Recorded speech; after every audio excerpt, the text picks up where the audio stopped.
Okay, we just solved problem number one. Now we're going to take a look at problem number two. We need to read in a board. Let's uncomment this.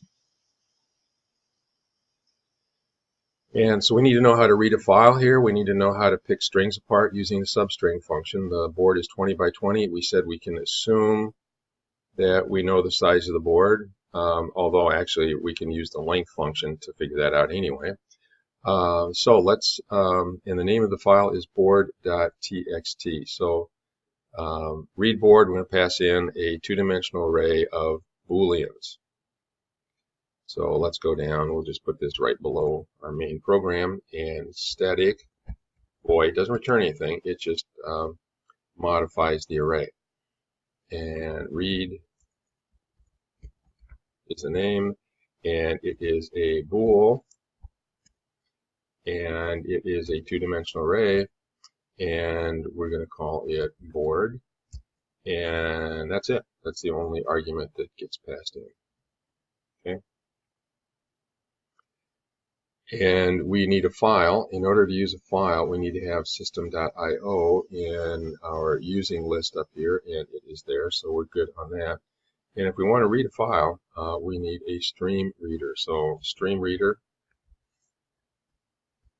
call it infile equals new stream reader and board.txt.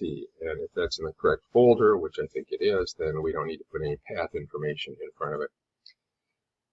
And now we're going to go through a loop 20 times. Each time through the loop, we're going to read one line with 20 characters, and we're going to pick off those 20 characters one at a time and use them to figure out whether to put true or false into an array. So for int r equals 0, and to make our life easier, we're just going to go with a constant 20 in here, although at the end of the video, I'll show you another way to do it. So r is less than 20, r, an extra semicolon there, r plus plus. And so each pass through this loop will process one row in the file.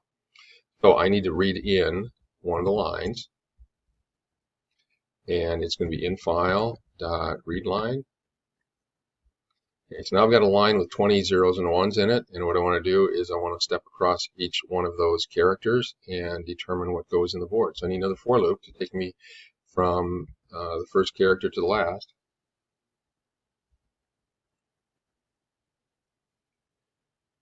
And then what I want to do is I want to pick off a character using substring. So if line.substring, and I'm going to use the second version of substring here, that we give it a starting index, which is C, and a length. We're only doing one character at a time.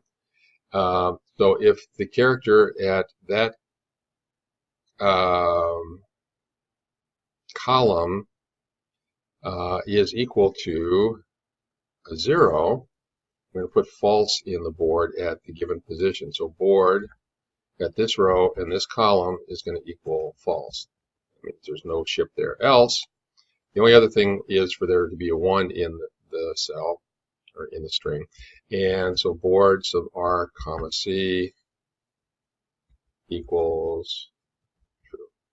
Okay, and that should do it. Now I have a program here, or function rather, to show the board. And it will print an asterisk if there's a ship, and it'll print a period if there is not. Let's go ahead and run the program. And it could not find the file. So apparently I do not have the file in the right location. Let me pause the video here, and I will make sure that the file is in the right location, and then we'll try it again. Okay, I have made sure that the board file, board.txt file, is in the right spot. And this is my folder for the entire project. And this is the folder with the same name nested inside of that. Then there's a bin, then there's debug, and inside that there's a net core app. So it's basically, the deepest level down here, and that's where it needs to be. And I originally had it way up here. So now we can close this. And now when we do this, it should find the file for us. Let's go ahead and run it. And so it looks like we have a ship here, one here, here, here, and here. And if I go back to, let's let's go take a look at our data file here. And so we're opening it in Notepad, and I'm going to pull that over here, and then I'm going to take a look at this. And we've got 5 wands here, we've got 3 wands here, we've got 4 more over here, we've got a vertical one in the middle, and we've got one down here. And these zeros and ones look an awful lot like these dots and asterisks, so our program is working correctly. And that takes care of problem number 2. And we'll do number 3 in a separate video.